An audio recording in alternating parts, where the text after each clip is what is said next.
প্রিয় শিক্ষার্থী, এখন আমি ত্রিকোণমিতিক অনুপাত অধ্যায়ের 180 পৃষ্ঠার কাজ আছে, একটি কাজটি আমি সমাধান করব। দেখো, কাজটিতে বলেছেন এবিসি সমকোণী ত্রিভুজের কোণ সি সমকোণ, A B equal 29 centimetre, BC equal 21 centimetre এবং কোণ A B C equal theta হলে cos square theta minus sine square theta এর মান বের করো। দেখো, তাহলে আমরা প্রথমেই লিখব দেওয়া আছে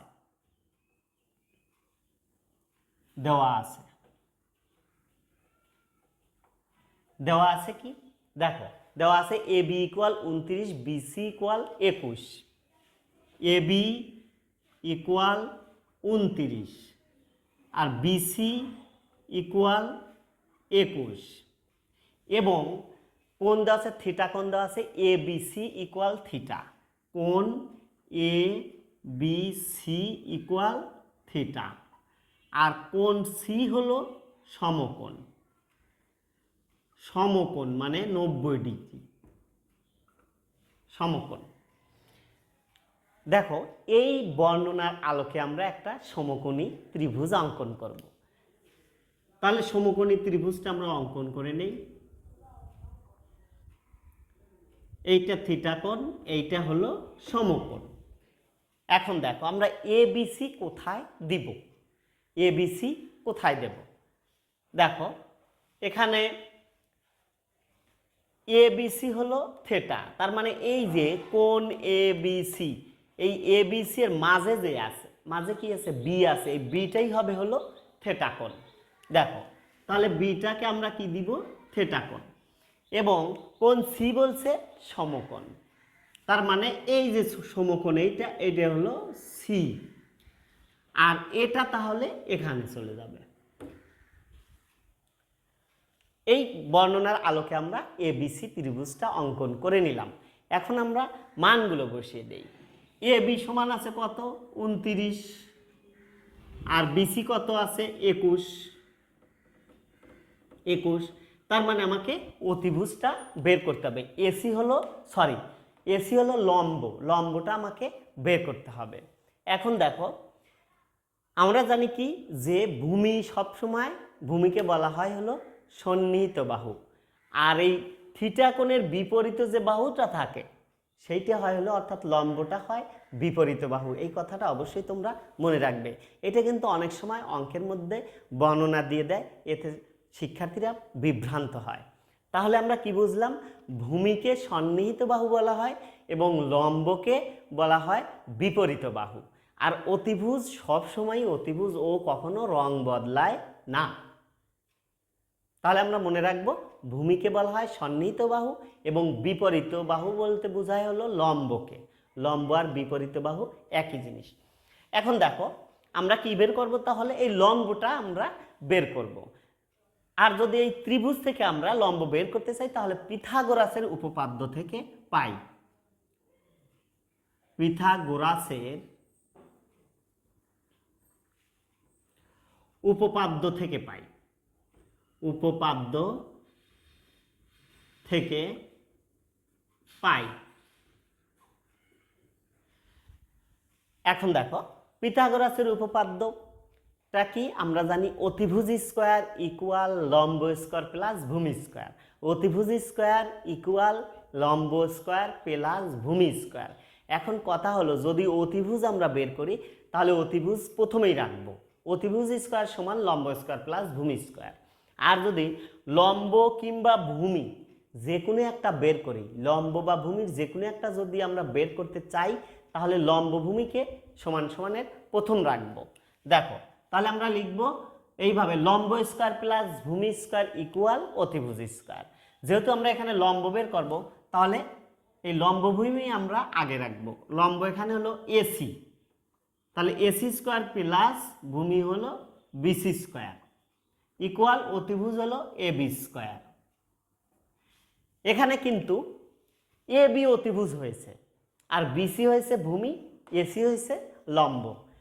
এগুলো কিন্তু চেঞ্জ হয়, বর্ণনার সাথে লম্ব ভূমি চেঞ্জ হয়। অনেক সময় আমরা দেখা যায়, এর আগে একটা অঙ্ক করেছি, এসি অতিভুজ ছিল, সূত্রও আমরা ওভাবেই এখানেও লিখে দিই যে এসি স্কোয়ার, কিন্তু না, বর্ণনার সাথে কিন্তু চেঞ্জ হবে। এখানে যেমন চেঞ্জ হয়েছে, অতিভুজ হয়েছে এবি এবং লম্ব হয়েছে এসি, ভূমি হয়েছে বিসি। তাহলে আমরা সূত্র লিখলাম কি, লম্ব স্কোয়ার প্লাস ভূমি স্কোয়ার ইকুয়াল অতিভুজ স্কোয়ার। এখন দেখো আমরা মান বসিয়ে দেব। এসির মান কিন্তু আমাকে বের করতে হবে, তাহলে এসি এভাবেই রাখলাম প্লাস বিসি এর মান আছে 21, 21-এর উপরে স্কোয়ার দিয়ে দিলাম যেহেতু স্কোয়ার আছে। আর এখানে এবি আছে কত 29, 29-এর উপরে আমরা স্কোয়ার দিলাম। এখন দেখো এসি স্কোয়ার প্লাস দুটি 21 গুণ করতে হবে, 21 গুণন 21, 21 21 গুণ করলে কত হয়, 21 21-এ 441 ইকুয়াল, আর 29 গুণন 29, এই দুটো যদি গুণ করি আমাদের হবে 841, 29 29-এ 841। এরপরে দেখো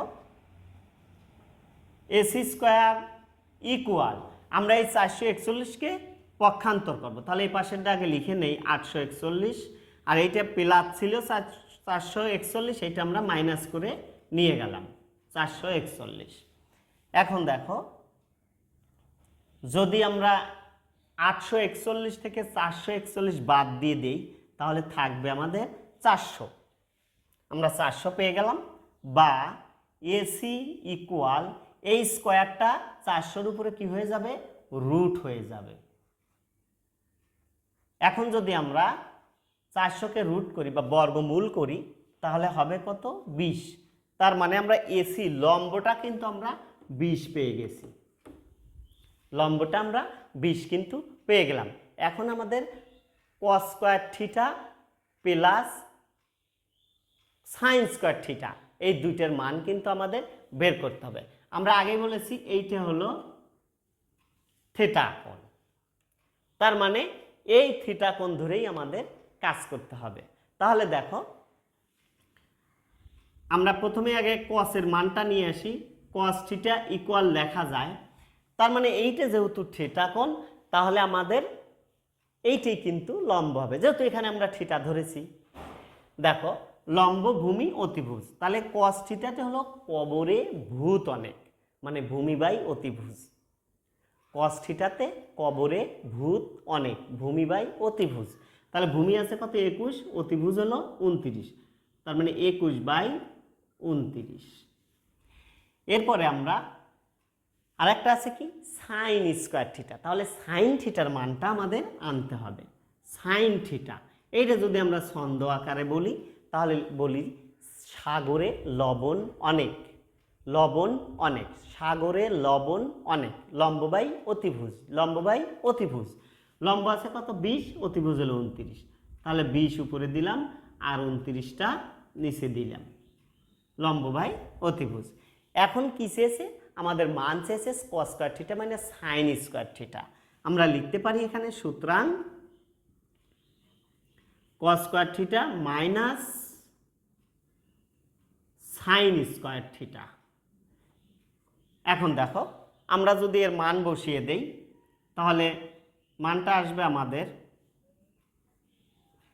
cos থিটা এর মান কত আছে 21/29, 21/29।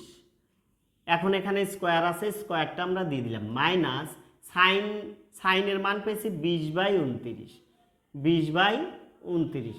তাহলে এখানে আমরা মানটা বসাই দিলাম আর এখানে স্কোয়ার আছে, স্কোয়ারটা আমরা দিয়ে দিলাম। এখন দেখো 21-এর উপরে স্কোয়ার আছে মানে দুটো 21 গুণ করতে হবে, 21 21 441, 441। আর 29 দুটো যদি আমরা গুণ করি 29 গুণন 29, তার মানে 29 29 841। এখানেও তাই 20 দুটো যদি আমরা গুণ করি 20 20 400 হয়, আর 29 যদি দুইটা গুণ করি 29 29 841। এখন আমরা কি করব, লসাগু করব। লসাগু হবে 841, 841 যদি লসাগু হয়। এখন দেখো অর্থাৎ এই হরগুলোর লসাগু আমরা করব। হর এখানে আছে 841, এখানেও আছে 841, তাহলে হরের লসাগু করলে হবে 841। এখন এই 841 দ্বারা যদি 841কে আমরা ভাগ দিই তাহলে হবে 1, সেই 1 এই উপরের সাথে গুণ হবে, অর্থাৎ 441 মাইনাস এখানেও তাই 841 দ্বারা ভাগ দিলে 1 হবে, 400 400 ইকুয়াল, তাহলে আমরা 441 মধ্যে যদি 400 বাদ দিয়ে দেই উপরে থাকবে আমাদের 41 আর নিচে হলো 841। এইটাই কিন্তু আমাদের নির্ণয় মান, অর্থাৎ 41/841 এইটি ছিল আমাদের নির্ণয় মান। অর্থাৎ এই যে 180 পৃষ্ঠার যে কাজ দেওয়া আছে এই কাজটির সমাধান। প্রিয় শিক্ষার্থী, আশা করি অঙ্কটি বুঝেছো। আবার দেখা হবে পরবর্তী ক্লাসে। সবাই ভালো থেকো, সুস্থ থেকো, আল্লাহ হাফেজ।